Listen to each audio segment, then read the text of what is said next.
હાલ તમને બધા લોકોને ખબર છે કે બાબા બાગેશ્વરના વિડીયો ખૂબ જ વાયરલ થઈ ગયા છે. ઓલા ધીરેન્દ્ર શાસ્ત્રીના અને જયંત પાંડ્યાએ ખુલ્લેઆમ ચેલેન્જ આપી છે. મારો જવાબ આપો તો હું 1 કરોડનું ઇનામ આપીશ.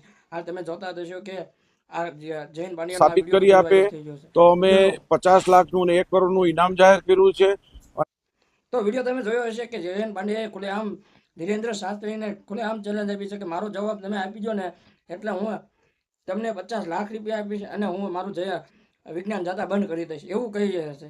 એ પછી આ બાપુ એમના સમર્થનમાં આવ્યા છે. એવું કહી રહ્યા છે કે ધીરેન્દ્ર શાસ્ત્રી બાબા બાગેશ્વર આવી રહ્યા છે રાજકોટની અંદર 5-6 તારીખે આવી રહ્યા છે રાજકોટમાં. તમને બધા લોકોને ખબર છે કે આવી ગયા. એ બાદ પછી આ બાપુનો વિડીયો વાયરલ થઈ રહ્યો છે. આ બાપુનો ધીરેન્દ્ર શાસ્ત્રીજી રાજકોટ પધારવાના છે, એટલે ધીરેન્દ્ર શાસ્ત્રીજીને આપણો ફૂલમ ફૂલ સપોર્ટ અને ધીરેન્દ્ર શાસ્ત્રી રાજકોટમાં આવવાના છે ને એમને સમર્થન નહીં આપ્યું છે. તમે બધા લોકો જાણો છો કે ધીરેન્દ્ર બાબા બાગેશ્વરના ઘણા વિડીયો વાયરલ થયા છે.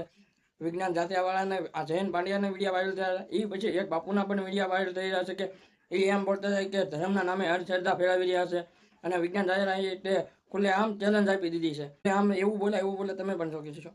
હવે તમે સાંભળ્યું છે એ વિડીયોમાં તમે ખુલ્લેઆમ જયંત પાંડ્યા કહી રહ્યા છે કે હું વિજ્ઞાન જાતા બંધ કરી દઈશ અને જો મારો જવાબ આપી દીધો ને બાગેશ્વર બાબાએ તો હું વિજ્ઞાન જાતા બંધ કરી દઈશ. અને શું લાગી રહ્યું છે તમને? ધીરેન્દ્ર શાસ્ત્રી જવાબ આપશે? કમેન્ટમાં જણાવજો. અમારી ચેનલમાં નવા હોય તો લાઈક અને સબસ્ક્રાઈબ અને શેર જરૂર કરી દેજો. જય હિન્દ, જય ભારત.